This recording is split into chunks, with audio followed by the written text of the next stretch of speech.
Hello, my name is Jeff Rolka. I want to thank you for checking out my video.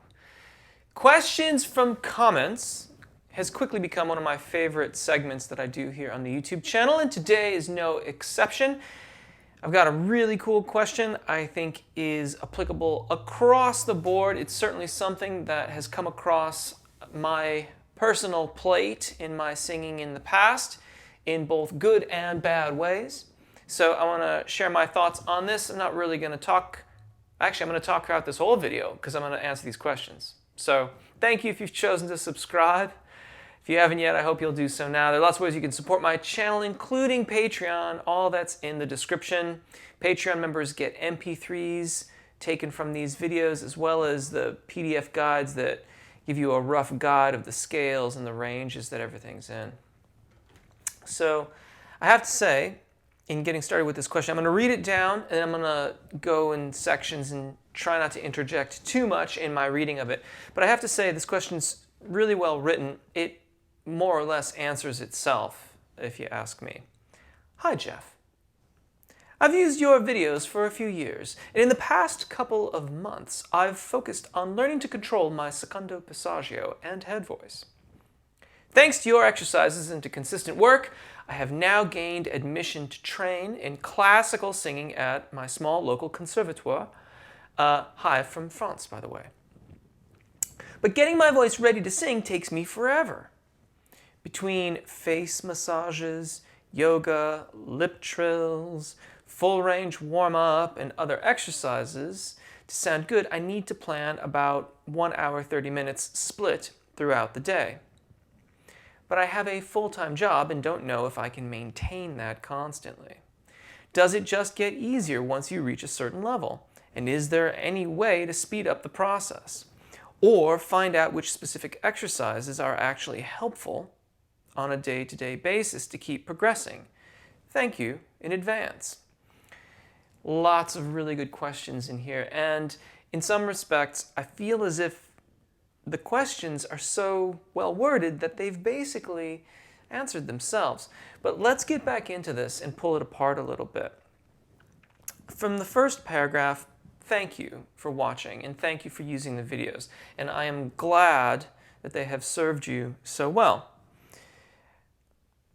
Key words here, thanks to your exercises and to consistent work. Emphasis on the word consistent, consistency. I've brought this up many times in the past. 5 or 10 minutes a day of dedicated, focused vocalizing is worth way more than an hour or 2 hours 1 day a week on the weekend or whatever day that you can manage it. Being a musician, being a vocalist, artistic pursuits are best served in incremental daily practice that builds on itself over time. This individual, to me, in the way that they have written this question, represents someone who is observing carefully what they are doing. That too is a part of the process. Consistency without that observation aspect to it will still probably work to a certain extent, but you will move more quickly by carefully observing how your voice, in this case, is operating. Looking at vowel alignment. Does my E vowel moving to my A vowel match the tone qualities, the intonation and response of the voice, and so on and so forth. But getting my voice ready to sing takes me forever. Between facial massages, yoga, lip trills, full range, warm-up, and other exercises, I need about an hour and a half. So here, there's perhaps a couple things. Now, one, I don't know that I would count the massaging and yoga, especially if you're just doing yoga as a sort of personal fitness regimen. You know, I run 4 or 5 days of the week, and other days I'll do like a strength training, like rock climbing on the moon board or something like that. I don't count that as part of my vocal warm-ups, but it kind of is, because maintaining our physical persons or activating our physical persons as is appropriate to our activity level. So I'm not saying you have to strap on your running shoes and head out the door for a 5K or anything like that. A brisk walk or a walk or whatever it is that you do for physical activity. Those things are part and parcel of what it is to warm up. This is something that's really important for those that sing really early in the morning. If you have to sing first thing in the morning, just getting your body awake can be a very important thing. And quite frankly, it makes me think that I would do well to do some videos where I could perhaps demonstrate some physical motions and things like that to do while you're doing the vocalizations.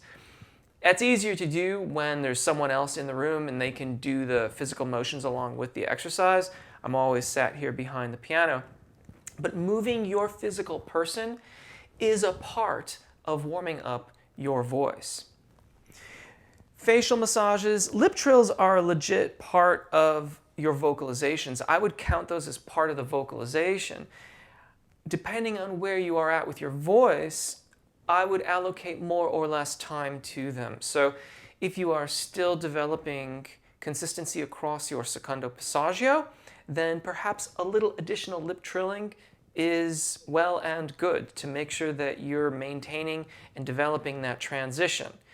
If you're well established in the process of making a smooth transition across the secondo passaggio, I would advise you to cut back a little bit on the lip trills and focus more on your vowels. I don't know if that's going to allow you to recoup a little time from your vocalizations in your warm-ups, but it might. Full range warm-up, that's also a technical exercise and may not necessarily be entirely necessary in conjunction with warming up your body, but I get the point. That is in fact a warm-up. Another exercise is to sound good. But I have a full-time job, know if I can maintain that constantly.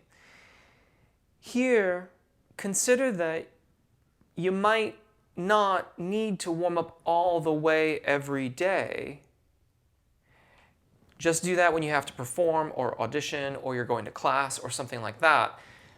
I'm not suggesting you don't vocalize daily, but can you efficiently choose the vocalizations that are helping you to further align your vowels, to further establish consistency of airflow, particularly in the zona di passaggio and across the secondo passaggio.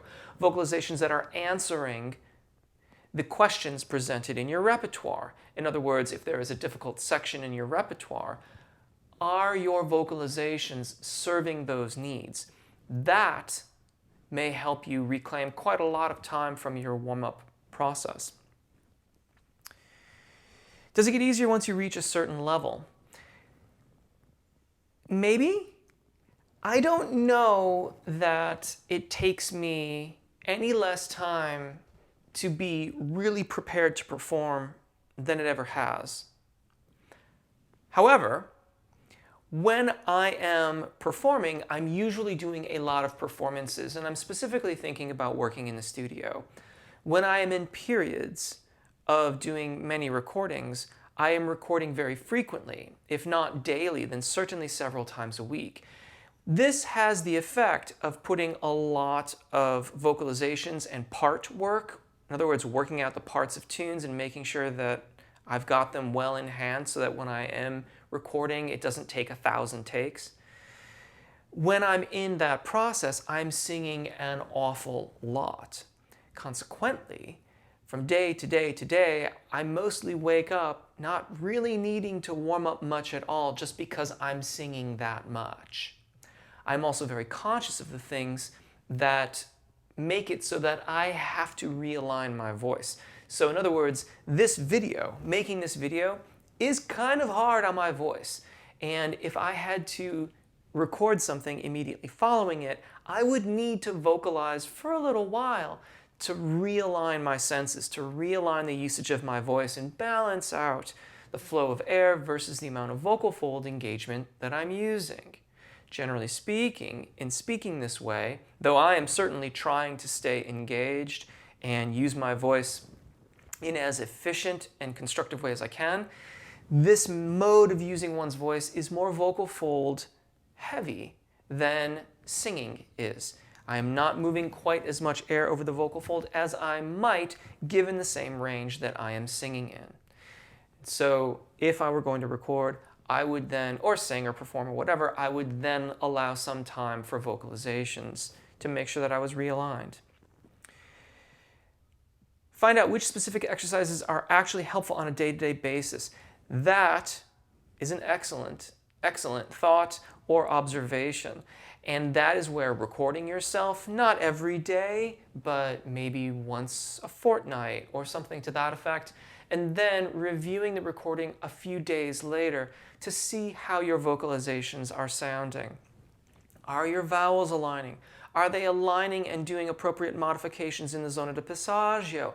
Do you hear any scooping? Are you doing some exercises where you do tonal onsets in the zona de passaggio to ascertain whether or not you are adequately anticipating the engagement required?